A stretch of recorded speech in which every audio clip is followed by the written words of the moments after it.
সবাইকে স্বাগত জানাই সৌমিস কিচেনে। আজকে আজকে আমি বানাবো রসগোল্লা। হ্যাঁ, একদম আমাদের ঘরের উপকরণ দিয়ে আমি বানাবো রসগোল্লা। আসুন তাহলে আমরা শুরু করি রসগোল্লা বানানো। এবার রসগোল্লার ছানাটা করার জন্য এখানে আমি দুটো লেবু কেটে নিয়েছি। দুটো লেবু থেকে রসটা এভাবে ছাঁকনি দিয়ে ছেঁকে নিচ্ছি।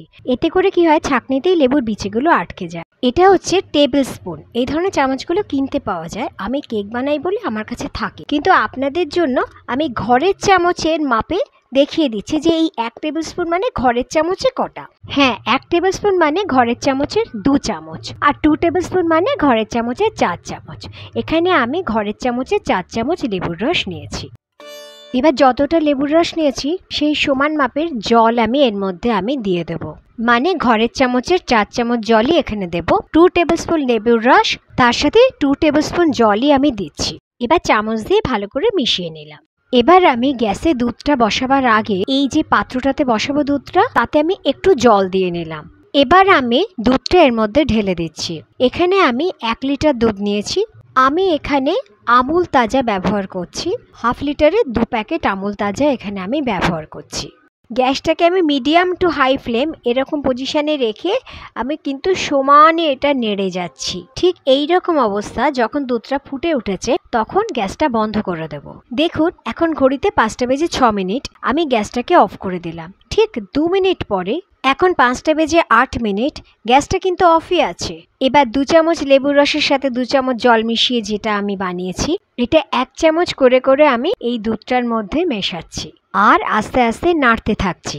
এভাবে পুরো দুটো লেবুর রসই আমি এর মধ্যে দিয়ে দিলাম। অবশ্যই তাতে আমি ঘরের চামচে 4 চামচ জল মিশিয়েছি। আর এভাবে আমি হাতা দিয়ে সমানে আমি নাড়তে থাকছি। দেখুন কি সুন্দর ছানাটা কেটে গেছে। গ্যাস কিন্তু পুরো বন্ধ। এবার একটা বাটিতে ছাঁকনি বসিয়ে তার উপরে দেখুন এরকম একটা সাদা কাপড়, একদম সুতির কাপড় পেতে নিলাম। এবার আমি ছানাটা এভাবে আমি ছেঁকে নিচ্ছি। ছানাটা যে ডেকচিতে করলাম ওর গায়ে একটু ছানা লেগে আছে, এখানে একটু আমি জল দিলাম, দিয়ে একটুখানি আমি জল দিয়ে একটুখানি ছানাটা একটুখানি ধুয়ে নিলাম। এবার এই জলটা আমি ওই ছাঁকনির মধ্যে দিয়ে দিলাম ছানাটার উপর। এবার আরও কিছুটা জল আমি ছানাটার মধ্যে ঢেলে দিলাম। ছানাটাকে একটু ভালো করে ধুয়ে নেব। এভাবে ছানাটা এভাবে একটু ধুচ্ছি এই কারণে, ছানার মধ্যে লেবুর টক ভাবটা যাতে চলে যায়, আর এই জলটা ঢেলে দিলে ছানার গরম ভাবটাও অনেকটা কমে আসে। এভাবে আমরা ছানাটাকে উল্টে পাল্টে নেব, ঠিক যেরকম করছি কাপড়টাকে এদিক ওদিক করে। এই রকম অবস্থায় ছানাটাকে কিন্তু খুব জোরে জোরে চাপবো না, হালকাভাবে 3-4 বার চাপবো। ছানা থেকে এই যে জলটা বেরোলো, এটা কিন্তু বিভিন্ন রকম তরকারির গ্রেভিতে ব্যবহার করা যায়। এবার কাপড়টা বাঁধা অবস্থায় ছানাটাকে এইভাবে ছাঁকনির উপর রেখে ওর উপর একটু ভারী কিছু আমরা চাপা দিয়ে দিলাম, কিন্তু বেশিক্ষণের জন্য না, 10 থেকে 15 মিনিট। এবার ছানাটা আমি কাপড় থেকে বার করে নিলাম ঠিক 15 মিনিট পরে। দেখুন ছানাটা কি সুন্দর সফট, পুরোটা শুকিয়েও যায়নি, এটার মধ্যে একটা জুসি ভাবও রয়েছে। এখন 5টা 50 ঘড়িতে।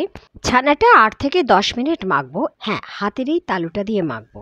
এবার মাখাটা শুরু করি। প্রথমে ছানার এই দলাগুলোকে একটু আমি হাত দিয়ে একটু ডলে একটু ভেঙে নিলাম।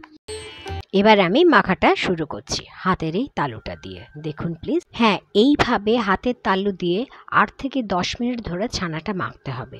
আপনারা ভালো করে যাতে বুঝতে পারেন তাই ছানা মাখার শুরুর এই অংশটাতে আমি কিন্তু ভিডিওর স্পিডটা বাড়াইনি। আপনারা ছানার বদলে পনির দিয়েও করতে পারেন রসগোল্লা, তবে পনিরটা একটু ফ্রেশ হতে হবে, একদম তাজা পনির। আপনারা দেখতে থাকুন প্লিজ মাখাটা। এর পরের অংশ থেকে ভিডিওর স্পিডটা একটু বাড়িয়ে দিচ্ছি, নাহলে ভিডিওটা অনেক লম্বা হয়ে যাবে।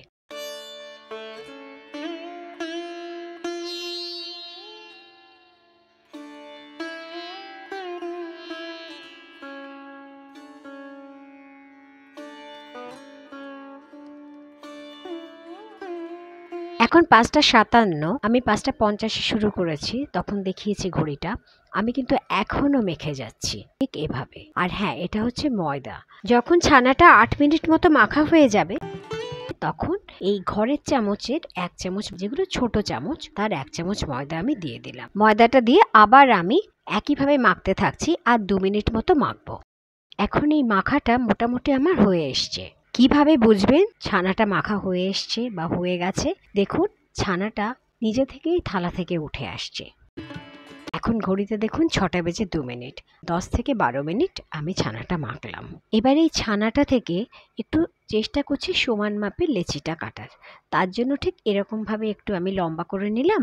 এবার ছুরি দিয়ে আমি যতটা চোখের আন্দাজে হয় একটা মোটামুটি সমান মাপের লেচি কাটার চেষ্টা করছি। এটা 1 লিটার দুধের ছানা। এবার এই লেচি থেকে এক একটা লেচিকে আমি নিয়ে নিচ্ছি। দেখুন হাতের তালুতে আগে আমি গোল করে নিচ্ছি। তো একটা জিনিস খেয়াল রাখতে হবে, যে বলটা আমি বানাচ্ছি গোল করে, এতে যেন কোনো ফাটল না থাকে, যেটাকে আমরা ক্র্যাক বলি। এভাবে বাকি বলগুলো আমি বানিয়ে নিচ্ছি, রসগোল্লা যে গোল্লাগুলো বানিয়ে নিচ্ছি, বাকি বলগুলো আমি ঠিক এভাবেই বানিয়ে নিয়েছি। আপনাদের আর 2-1টা বল বানানো আমি দেখিয়ে দিচ্ছি, তবে ভিডিওর স্পিডটা একটু বাড়াচ্ছি এই জায়গাটা।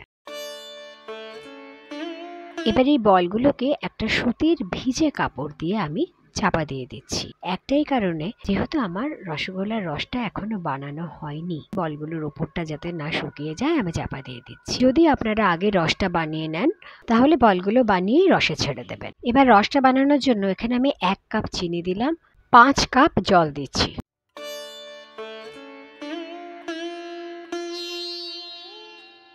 গ্যাসটা একদম হাই ফ্লেমে রেখে এবার আমি নাড়তে থাকলাম। জলটা যাতে তাড়াতাড়ি ফুটে ওঠে তার জন্য একটু চাপা দিয়ে দিলাম। গ্যাসটা কিন্তু একদম হাই ফ্লেমে রাখবেন। জলটা যখন একদম ফুটে উঠেছে তখন আমি একটা একটা করে এই ছানার বলগুলো দিয়ে দিচ্ছি।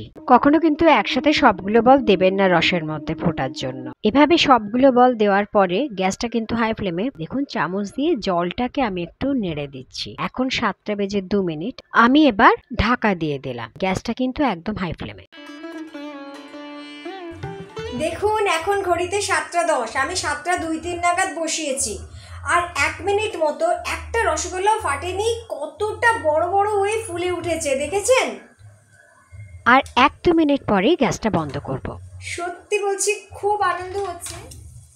দেখুন কি ভালো লাগছে, কি সুন্দর হয়েছে রসগোল্লাগুলো, কতটা ফুলেছে দেখেছেন? গ্যাসটাকে অফ করে দিলাম। দেখুন এখানে আমি 1 বাটি জল নিয়েছি। এবার একটা রসগোল্লা তুলে এই বাটির জলটার মধ্যে আমি দিলাম। কি নরম রসগোল্লা দেখেছেন? আবার জলে দিলাম। ওয়াও, কি নরম তুলতুলে রসগোল্লা, দারুণ দারুণ। এবার রসগোল্লাগুলোকে আলাদা একটা বাটিতে আমি ঢেলে নিলাম। এবার রসটা আমি ঢেলে দিলাম। একটা কথা, রসগোল্লা কিন্তু তৈরি হয়ে যাওয়ার পর একটা ঘন রসের মধ্যে রসগোল্লাটা ডুবে থাকে। পরে অন্য একদিন আমি আবার রসগোল্লা বানাবো, সেদিন আমি ঘন রসটাও বানাবো। তখন আমি দেখাবো কিভাবে ঘন রসের মধ্যে রসগোল্লাটা তৈরি হয়ে যাওয়ার পরে ডুবে থাকে। এবার ঘন্টাখানেক এই রসের মধ্যে রসগোল্লাটা রেখে একটা বাটিতে আমি একটা রসগোল্লা তুলে নিলাম, সাথে একটু রস নিলাম। দেখুন কি সুন্দর ভেতরে একটা জাল তৈরি হয়েছে। এতেই বোঝা যায় রসগোল্লাটা ঠিকঠাক তৈরি হয়েছে। এই দেখুন আমার বানানো রসগোল্লা, কেমন লাগলো একটু খেয়েই বলি। দারুণ না, সফট, খুব সুন্দর লাগছে। নিজের বানানো বলে বলছিলাম, খুব ভালো লাগলো। ভিডিওটা কেমন লাগলো জানাবেন প্লিজ। Thank you. আমার বাইরে থেকে না একটু মাইক চলছে, আওয়াজ আসছে, আমি ক্ষমা চাইছি তাই জন্য। ভিডিওটা কেমন লাগলো প্লিজ জানাবেন। আপনাদের লাইক কমেন্ট এগুলো সত্যিই আমাকে খুব উৎসাহ দেয়। ভিডিওটা যদি ভালো লাগে চ্যানেলটা প্লিজ সাবস্ক্রাইব করবেন। খুব খুব ভালো থাকুন, অনেক ধন্যবাদ।